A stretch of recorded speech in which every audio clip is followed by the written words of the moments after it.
नाज़िशेल मुफ़न हज़रत क़ारी असअद रज़ा साहब से खूबसूरत लहजे में खूबसूरत अशार आपने समाअत किया और एक दिलकश आवाज के मालिक मद्दाह खैरुल अनाम शायर अहले सुन्नत जनाब मोहतरम ज़ाहिद रज़ा साहब से आपने उम्दा कलाम समाअत किया। और मेरे बाद इंशाअल्लाह शायर हिंदुस्तान मद्दाह रसूल जनाब भाई शोएब रज़ा बरेलवी से आप समाअत करेंगे। और मिंबर नूर पर खतीब अहले सुन्नत हज़रत अल्लामा मौलाना कलीमुद्दीन साहब किबला बैठे हैं, हमारे रज़ाउल करीम साहब सदाकत भाई और आपके खतीब इमाम साहब बैठे हैं। सबकी दुआएं लेकर आपकी बारगाह मोहब्बत में हाजिर आया हूँ। और सबसे पहले काबिल मुबारकबाद आली जनाब शब्बीर हुसैन और गुलाम रसूल साहिबा, जिन्होंने अपने माँ बाप के नाम पे एक शानदार प्रोग्राम का एहतमाम किया है, एक मौका दिया है हम लोगों को सुनने और सुनाने का। परवरदिगार आलम इस महफिल पाक को कबूल फरमाए और इस महफिल पाक के सदक़े में उनके वालिदैन की बख्शिश फरमाए। बाद नमाज इशा से लेके अब तक आप सुन रहे हैं हमारे अजीजम भाई तौहीद रज़ा बड़ी मेहनत कर रहे हैं और नकीब साहब शुरू से लेके अब तक अच्छी कोशिश करते रहे। और उम्मीद है कि इंशाअल्लाह आप दिलजमई के साथ बैठेंगे और सुनेंगे। मैं चाहता हूं कि सबसे पहले हुसूले बरकत के लिए एक मतला और दो तीन शेर आदतन, जो मेरी आदत है और भाई रज़ाउल करीम साहब की फरमाइश भी है। कई महीनों कबल मैंने कलाम पढ़ा था दौरान तकरीर, तो आज उन्होंने कहा है कि बस दो तीन शेर पढ़ दीजिए। तो आप हज़रात से मैं उम्मीद करूंगा कि आप सुनेंगे भी और कभी कभी सुभान अल्लाह बोलेंगे भी। कहिए सुभान अल्लाह। ये रिश्ते मोहब्बत कुछ इस तरह निभेगा, कुछ तुम कदम बढ़ाओ कुछ हम कदम बढ़ाएं। सुभान अल्लाह बोलना गुनाह नहीं है, अल्हम्दुलिल्लाह बोलना गुनाह नहीं है। जब बंदा सुभान अल्लाह कहता है तो अल्लाह उसके नामे अमाल में 90 नेकी अता फरमाता है। हम लोगों के बैठने का मकसद ही है नेकी कमाना। जब तक हम यहाँ बैठे नेकी कमाते रहें, अच्छी बात को सुन के दिल पे जगह दें और दूसरों तक पहुँचाएं। एक बार दुरूद पाक का तोहफा पेश कर लीजिए फिर से। अल्लाहुम्मा सल्ली अला सय्यदना व शफीअना मौलाना मुहम्मदिन बारिक व सल्लिम सलातन व सलामन अलैका या रसूलल्लाह सल्लल्लाहु अलैहि वसल्लम। रज़ाउल भाई आप थोड़ा सामने आ जाइए, चूँकि आपकी फरमाइश है। मैं चाहता हूँ कि आप हमें देखें, हम आपको देखें। और सुनिएगा, मैं एक मतला पढ़ता हूँ, बहुत अच्छे शायर की शायरी है और इंटरनेशनल लेवल की शायरी उनकी हुआ करती है। उनके अशार को मैं आप तक पहुँचा रहा हूँ, समाअत करेंगे कि सारी सदियों पे जो भारी है वो लम्हा मिलता, के सारी सदियों पे जो भारी है वो लम्हा मिलता। काश सरकार दो आलम का ज़माना मिलता। काश सरकार दो आलम का ज़माना मिलता। आपको देखता मैं मक्के से हिजरत करते या रसूल अल्लाह आपको देखता मैं मक्के से हिजरत करते आपका नक्शे कदम आपका रास्ता मिलता। आप नारे तकबीर, नारे रिसालत, नारे रिसालत। वो सुबह रबी की शहर का उजाला, वो जिसको बहारों ने सदियों में पाला, जिसे हक ने खुद आप सांचे में ढाला, वो जिसने अंधेरों से हमको निकाला, वो बरकत का परतो, वो रहमत का जाला, वो आदम ता ईसा सभी का हवाला। फलक चांद सूरज सितारे गवाह है, जमी के हंसी सब नजारे गवाह है। वो आया है जिसने जहां को संभाला, हुस्न की नजाकत उमंगों की माला। वो हर नूरी बशरी से बेहतर हो बाला, वो हर नूरी बशरी से बेहतर हो बाला। वो आदम ता ईसा सभी का हवाला, वो आदम ता ईसा सभी का हवाला। फलक चांद सूरज सितारे गवाह है, जमी के हंसी सब नजारे गवाह है, जमी के हंसी सब नजारे गवाह है। शेर सुने हजरत से और खामोशी के साथ ना सुने, बस सुभान अल्लाह के सदा लगाते रहे। कहे नारे तकबीर, नारे रिसालत, नारे रिसालत। मसलके आला हजरत हजरत अल्लामा मौलाना हबीबुर रहमान मिसबाही साहब किबला। ये सारी सदियों पे जो भारी है वो लम्हा मिलता। और एक तमन्ना, एक आरज़ू मुलाहजा फरमाइएगा कि आपके पीछे खड़े हो के नमाज़ें पढ़ता, कि आपके पीछे या रसूल अल्लाह आपके पीछे खड़े हो के नमाज़ें पढ़ता, आपके पीछे खड़े हो के नमाज़ें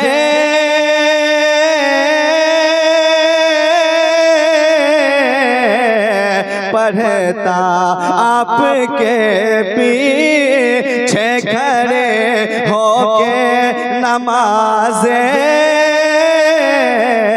पढ़ता, आपके कदमों के पीछे मुझे सजदा मिलता। आपके कदमों नारे तकबीर, नारे रिसालत, नारे रिसालत। मसलके आला हजरत, नारे तकबीर, नारे रिसालत। कदमों या रसूल अल्लाह आपके कदमों के पीछे मुझे मिलता, आपके कदमों के पीछे मुझे सजदा मिलता। और भूल जाता मैं किसी ताक में रख कर आंखें, सुनिएगा तवज्जो के साथ, कि भूल जाता या रसूल अल्लाह या हबीब अल्लाह, भूल जाता मैं किसी ताक में रख कर आंखें, भूल जाता मैं किसी ताक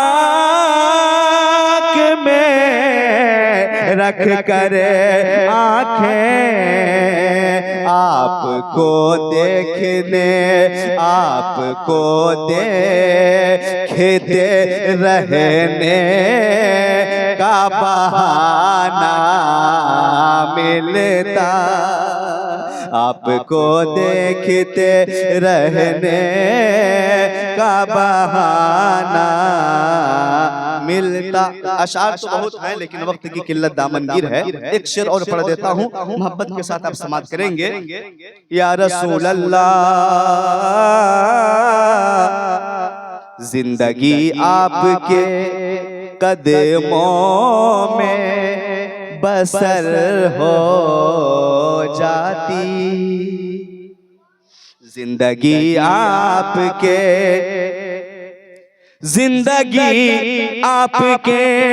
कदमों में बसर हो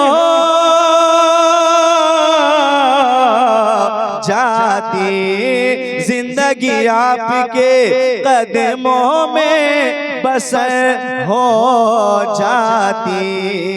जाफेदा करने की, जाफेदा करने की खातिर मुझे ग़ज़वा मिलता, जाफेदा करने की खातिर मुझे ग़ज़वा मिलता। दुरूद पाक पढ़िए। अल्लाहुम्मा सल्ली अला सय्यिदिना व शफीअना मौलाना मुहम्मदिन बारिक व सल्लिम सलातन व सलामन अलैका या रसूल अल्लाह या हबीब अल्लाह सल्लल्लाहु तआला अलैहि वसल्लम।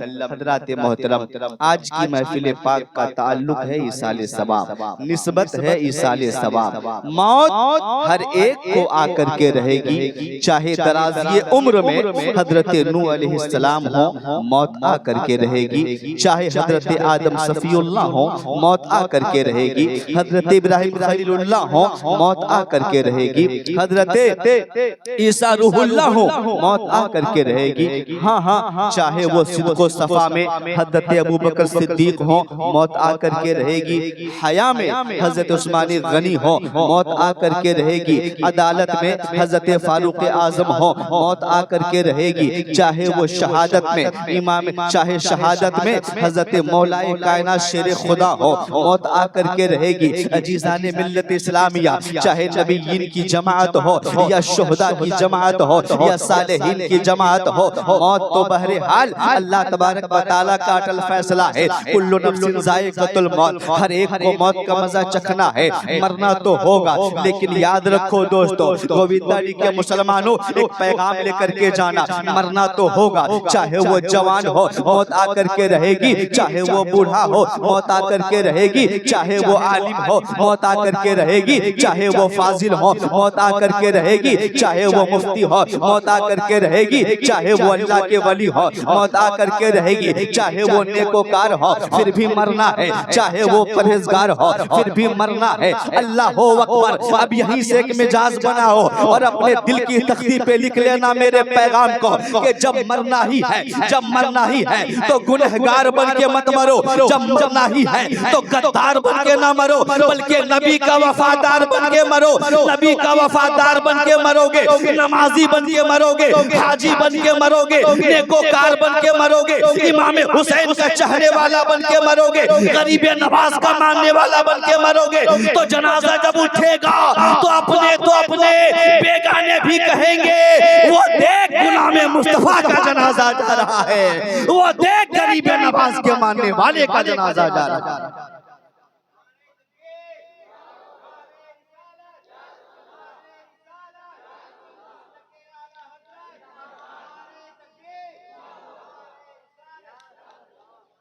अजीज़ान मिल्लत इस्लामिया, तो पता ये चला कि मौत आएगी, मरो तो नमाजी बन के, मरो तो हाजी बन के, मरो तो नेकोकार बन के, मरो तो आप अल्लाह के दीन के खातिर लड़ करके। अल्लाह हो अकबर। तो साउंड खोल दीजिए और बहुत अच्छा बज रहा है माशाअल्लाह। अब मोहब्बत के साथ समाप्त करें, मिजाज को बनाए तो कुछ बात मैं आप तक पहुंचाने की कोशिश करूंगा। अल्लाह हो अकबर। परवरदिगार आलम का फरमाने आली शान है, अल इज्जतु लिल्लाहि व लिरसूलिहि व लिल मोमिनीन। इज्जत अल्लाह के लिए है और अल्लाह के रसूल के लिए है। है और मोमिनों के लिए है। अल्लाह हो अकबर। आज हालात हिंदुस्तान के ऐसे हैं कि हम जगह जगह परेशान हाल हैं। इज्जतें हम तलाश कर रहे हैं, इज्जतों के मुतलाशी हम हैं, लेकिन हमें इज्जतें नहीं मिल रही है। आखिर वजह क्या है? वजह यह है कि इज्जत जहां मिलती है वहां तक हम पहुंचने की कोशिश नहीं करते हैं। हम मुसलमान तो हैं लेकिन नमाजों से दूरी हमारी है। हम मुसलमान हैं,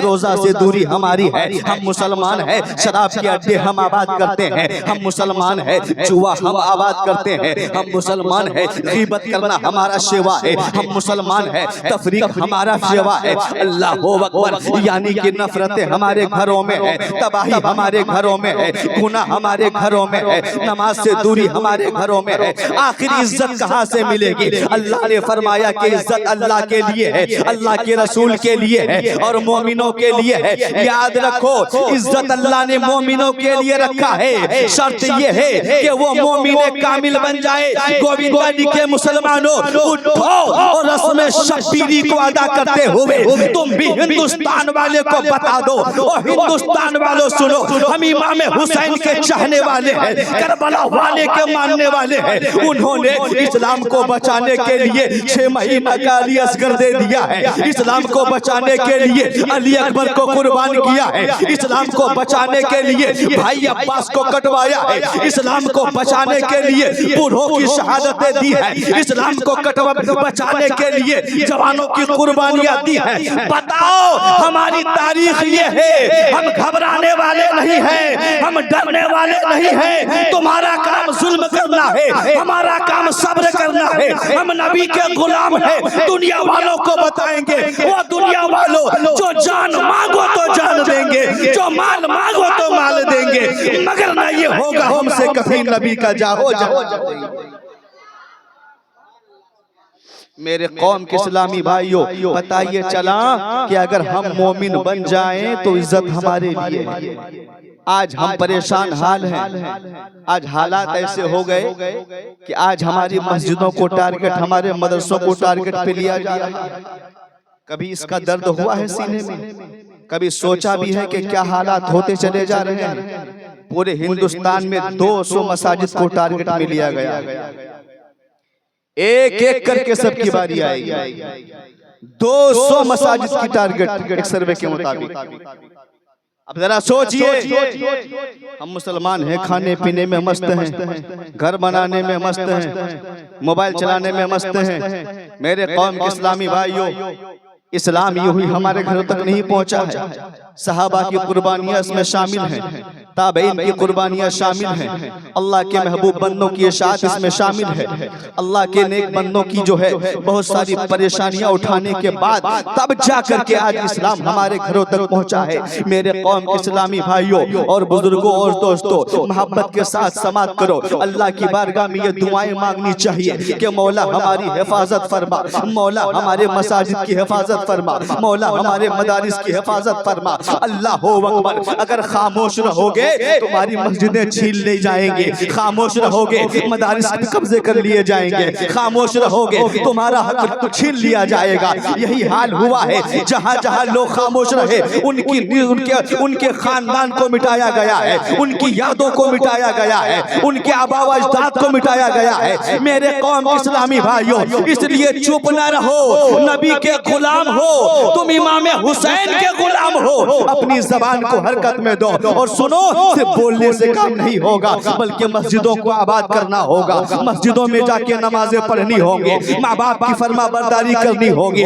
उलमा की बारगाह में बैठना होगा, उलमा से मोहब्बत करना होगा, माँ बाप की दुआएं लेनी होंगी। आज हम अपने मुआशरे को समझ नहीं पा रहे हैं। भाई भाई में तफरीक है, माँ बाप बेटे में तफरीक है, पड़ोसी पड़ोसी में जुदाई है, इत्तेहाद हमारे घरों में नहीं है। तो हम खाक मुल्क के हिंदुस्तान में इत्तेहाद का पैगाम देंगे। आज हम क्या नारा लगाते हैं? एक हो जाओ तो हर काम हो जाएगा। हमारा घर एक नहीं है, हमारा गांव एक नहीं है, हम क्या लोगों को समझाएंगे? मेरे कौम के इस्लामी भाइयों, आओ मैं आपको बता देता हूँ, परवरदिगार आलम का कितना बड़ा करम है कि अल्लाह ने हम लोगों को मुसलमान बनाया है, साहिब ईमान बनाया है। परवरदिगार आलम ने, अल्लाह हो अकबर, हमारे सामने इस्लाम की तारीखें रखी है। लेकिन आज हमारा जवान है जो ये कामयाबी समझता है व्हाट्सएप चलाने में, कामयाबी समझता है फेसबुक चलाने में, कामयाबी समझता है इंस्टाग्राम चलाने में, उसमें कामयाबी ढूंढ रहा है। उसने खालिद बिन वलीद की तारीख नहीं पढ़ी है, उसने जो है तारिक बिन ज़ियाद की तारीख नहीं पढ़ी है, उसने सलाहुद्दीन अय्यूबी की तारीख नहीं पढ़ी है। उनको कहो कि तुम इस्लाम के तारीख को पढ़ो, इंशाअल्लाह तुम्हारे सामने अगर हजारों हजार मुश्रिकीन होंगे तो एक नबी का गुलाम उनके लिए काफी होता हुआ नजर आएगा। लेकिन आज हम करोड़ों में होकर के पसते हैं, करोड़ों में होकर के हम पसते हैं। हजरत खालिद बिन वलीद, अल्लाह अकबर नाम ऐसा है कि अगर ले लिया जाए तो इंसान जवान हो जाए। कहिए सुभान अल्लाह और मोहब्बत से बोलिए सुभान अल्लाह। खालिद बिन वलीद सैकड़ों जंग में आपने फतह पाई है। सुनिएगा, एक ऐसा जंग भी गुजरा जिसमें आप लड़ते लड़ते लड़ते लड़ते एक मकाम पर पहुंचे कि दुश्मन की तलवार है और आपकी गर्दन है, लेकिन आपके सर पे जो अमामा रखा था वो जमीन पे गिर गया, जो टोपी रखी थी वो जमीन पे गिर गई। तलवार है गर्दन पर, दुश्मन मारने के लिए तैयार, और हालत ये है कि आप सिपह सालार मुकद्दमतुल जैश, सारे सिपाहियों के सरदार थे आप। आपने दुश्मन से मुकाबला करना छोड़ दिया और सबसे पहले जाके जमीन से अपनी टोपी उठाई, आंखों से लगाया, सर पे रखा। किसी ने सवाल किया, खालिद एक आम फौजी अगर ये हरकत करता तो हम मान लेते, एक आम फौजी अगर ये अमल करता तो हमें तसल्ली हो जाती, लेकिन तुम तो सरदार हो, सिपह सालार हो, फन्ने हरब से वाकिफ हो, जंग के नशेबो फराज तुम्हें मालूम है। दुश्मन अगर चाहता तो तेरी गर्दन को उड़ा सकता था, तूने लड़ने के बजाय टोपी उठाई क्यों? तो उन्होंने कहा, सुनो, इसे टोपी न कहो, इस टोपी के अंदर 3 मुवे मुबारक समाये हुए हैं। रसूल पाक सल्लल्लाहु अलैहि वसल्लम के 3 बाल मुबारक हजरत खालिद बिन वलीद टोपी में रखते थे, और उन्होंने कहा, लोगों, खालिद जितने मैदान में फतेहयाब होता है ये हमारी ताकत की बरकत नहीं है, ये मुस्तफा की मोहब्बत की बरकत है, मुस्तफा जानी रहमत की सुन्नत की बरकत है। मुसलमानों, क्या ये हम लोग इस तारीख को भूल गए? कितने जंगों को आपने फतह कर लिया था, किसकी बरकत पर? एक रूहानी ताकत थी उनके अंदर, उस ताकत का नाम है ताकत मुस्तफा। कहिए सुभान अल्लाह। आज हम खा के पी के अच्छे मकान में आराम करके हालात ये है कि हम बुज़दिल बने हुए हैं, न हमारे हाथ में कलम है, न हमारी जबान है, न हम बोल सकते हैं सही से, न लिख सकते हैं सही से, न अपनी बात लोगों तक, दूसरों तक पहुंचा सकते हैं। मेरे कौम के इस्लामी भाइयों, अपने ज़हनो फिक्र को बदलने की जरूरत है। आज हम यहाँ वाइज़तें तलाश कर रहे हैं, आज हम किसी भी मंत्री के सामने फोटो खिंचवाने में इज्जत महसूस करते हैं, किसी भी नेता के सामने खड़े होकर के तस्वीर कशी में इज्जत महसूस करते हैं, वहाँ इज्जत नहीं है। अरे सुनो, अगर इज्जत लेना है तो इस्लाम की गोद में आ जाओ। मज़हब इस्लाम से जो जितना करीब होता गया है, अल्लाह ने उसे उतना बाइज्जत बना दिया। आज हमारे नौजवान स्टार के चक्कर में लगे हैं, कोई हीरो का फॉलोवर है, कोई हीरोइन का फॉलोवर है, कोई क्रिकेटर का फॉलोवर है, कोई किसी का फॉलोवर है, हर कोई फॉलोवर बना हुआ है। मैं कहना चाहूंगा, ये तो दुनिया का हाल है। स्टार कब तक? जब तक जवानी है तब तक वो स्टार है, तब तक शोहरत है, तब तक इज्जत है। ये दुनिया का हाल है। दुनिया का जितने भी आप देख रहे हैं ना फिल्मी स्टार को, जब तक जवानी है तब तक चेहरे में जब तक चमक है तब तक जवानी खत्म, शोहरत खत्म, इज्जत खत्म, कोई पूछने वाला नहीं है।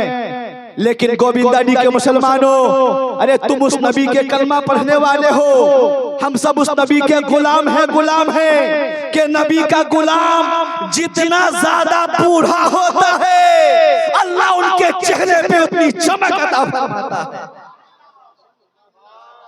उतनी चमक अल्लाह अता फरमाता है। नबी के गुलामी में जो ज्यादा बूढ़ा होता है।